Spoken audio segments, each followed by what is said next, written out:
hello बंधुসকল नमस्कार সকলোলৈ দেৱালীৰ শুভেচ্ছা থাকিল গ্লাস ইয়াত পানী দিছো এবাৰ পানীতে চাকি জ্বলাম আগন্তুক পোহৰৰ উৎসৱ দীপান্বিতাত কেনেকৈনো আমি কম খৰচতে পোহৰ কৰি তুলিব পাৰোঁ আহকচোন চাওঁ এই ভিডিঅ'টোৰ জৰিয়তে এটা কাঁচৰ গিলাছত নৰ্মেল পানী লৈছোঁ আৰু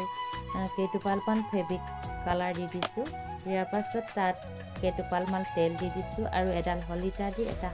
বটলৰ হাফৰত এনেকৈ হলিতাডাল ভৰাই লৈ আৰু গিলাছটোত ভৰাই দিছোঁ যাতে হলিতাডাল ওপঙি থাকে এনেকৈ জ্বলাই দিছোঁ আৰু ধুনীয়াকৈ জ্বলিছে আমি খুব কম খৰচতে ধুনীয়াকৈ আমি